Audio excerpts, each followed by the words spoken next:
Tunaendelea na swali la Mheshimiwa Clayton Revocatus Chipando, mbunge wa Kigoma Mjini. Asante Mheshimiwa Mwenyekiti, kwa niaba ya wananchi wa jimbo la Kigoma Mjini, naomba majibu ya serikali kwenye swali langu namba 161. Majibu ya swali hilo Mheshimiwa Waziri. Mheshimiwa Mwenyekiti, kwa niaba ya Waziri wa Nchi, Ofisi ya Waziri Mkuu TAMISEMI, naomba kujibu swali la Mheshimiwa Clayton Revocatus Chipando, mbunge wa Kigoma Mjini kama ifuatavyo. Mheshimiwa Mwenyekiti, Halmashauri ya Manispaa ya Kigoma Ujiji hadi mwaka wa fedha 2020-2021 ilikuwa inapokea bajeti ya matengenezo ya barabara na madaraja jumla shilingi bilioni 1.6 kwa mwaka. Kuanzia mwaka wa fedha 2021-2022 mpaka 2025-2026 bajeti iliongezeka hadi kufikia shilingi bilioni 3.2 kwa mwaka. Mheshimiwa Mwenyekiti, aidha serikali kwa kushirikiana na wadau wa maendeleo wa Benki ya Dunia kupitia mradi wa TACTIC awamu ya kwanza inatekeleza mradi wa ujenzi wa barabara za kilomita 9.4, mitaro mikubwa ya maji ya mvua kilomita 5.4, soko kuu la Mwanga pamoja na soko la samaki la Katonga katika manispaa ya Kigoma Ujiji. Mheshimiwa Mwenyekiti, utekelezaji wa mradi huu utaongeza mtandao wa barabara za lami Kigoma Mjini. Mheshimiwa Mwenyekiti, serikali itaendelea kujenga uwezo wa kibajeti wa wakala wa barabara vijijini na mijini ili uweze kutekeleza ujenzi wa barabara za tabaka la lami kwa awamu kote nchini ikiwemo katika manispaa ya Kigoma. Asante. Clayton Revocatus Chipando.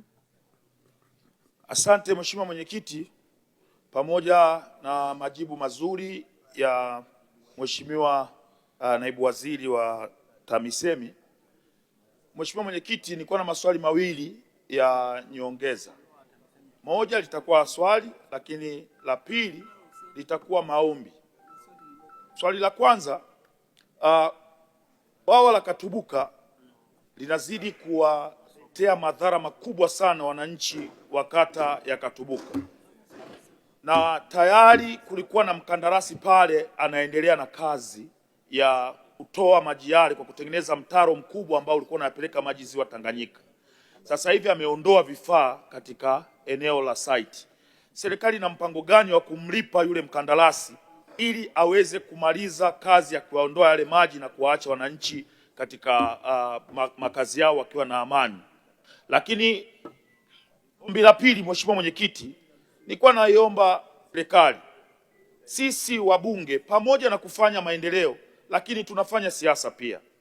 Tulikuwa tunaomba pale ambapo mnaleta pesa kwa ajili ya ujenzi wa barabara, basi waambie wataalamu wenu waje washauriane na sisi ni barabara gani ambazo zikienda kujengwa zitatusaidia sisi pia kupunguza kilio cha wananchi wetu katika majimbo yetu.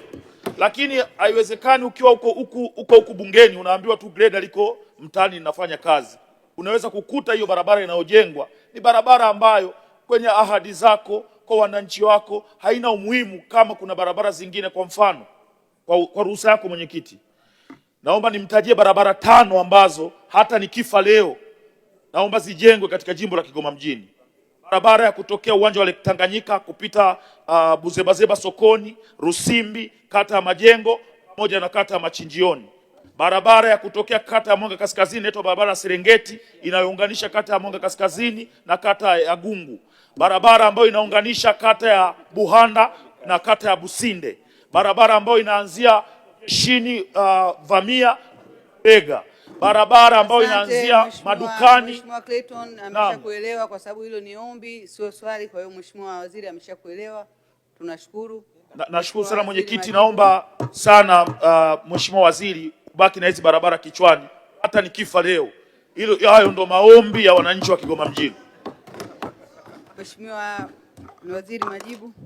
Asante sana Mheshimiwa Mwenyekiti. Mheshimiwa Mwenyekiti, naomba kwanza nikubaliane na Mheshimiwa Clayton Revocatus Chipando, mbunge wa Kigoma Mjini, kwamba bwawa la Katubuka ambalo limekuwa likisababisha mafuriko ya mara kwa mara kwa wananchi wa manispaa ya Kigoma Ujiji, serikali inatambua kwamba kuna changamoto hiyo, na ndio maana ilishapeleka mkandarasi pale na tumeshafanya addendum kwenye mkataba kuhakikisha kwamba mkandarasi analiingiza swala la ujenzi wa mfereji mkubwa wa kutoa maji kwenye maeneo hayo yanayosababishwa na mafuriko ya bwawa la Katubuka kupeleka ziwa Tanganyika. Kwa naomba nimhakikishie Mheshimiwa mbunge kwamba tayari tuko hatua za mwisho za kufanya malipo kwa mkandarasi ili arejee aendelee na ujenzi na hatimaye kuondoa kero hiyo ya mafuriko ya mara kwa mara kwa wananchi wa manispaa ya Kigoma Ujiji.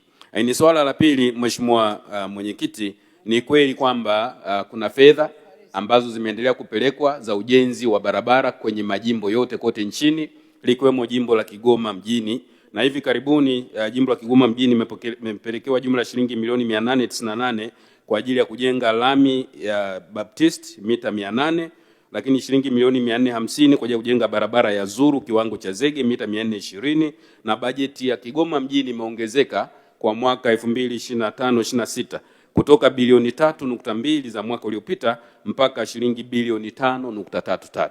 Kwa naomba niwahakikishie Mheshimiwa mbunge kwamba serikali inathamini uboreshaji wa miundombinu ya barabara katika mji wa Kigoma. Lakini nitumie nafasi hii kwa niaba ya Waziri wa Nchi, Ofisi ya Waziri Mkuu TAMISEMI, kuwaelekeza wakurugenzi wote wa mamlaka za serikali za mitaa kwamba ni maelekezo ya serikali kwamba fedha zozote zinapoingia katika majimbo yetu lazima waheshimiwa wabunge wapewe taarifa rasmi ya mapokezi ya fedha hizo, na mipango ya utekelezaji iwe barabara au miundombinu mingine yoyote, lazima waheshimiwa wabunge ambao ni wawakilishi wa wananchi katika majimbo hayo washirikishwe ili tuwe na uelewa wa pamoja na maamuzi ya pamoja ya utekelezaji wa miradi hiyo. Na swala hili limetolewa maelekezo mara kadhaa. Ni kuhakikishia tu Mheshimiwa mbunge na waheshimiwa wabunge tutafuatilia kwa karibu na tutachukua hatua kwa wakurugenzi na watendaji ambao hawatatekeleza maelekezo haya ya serikali. Asante.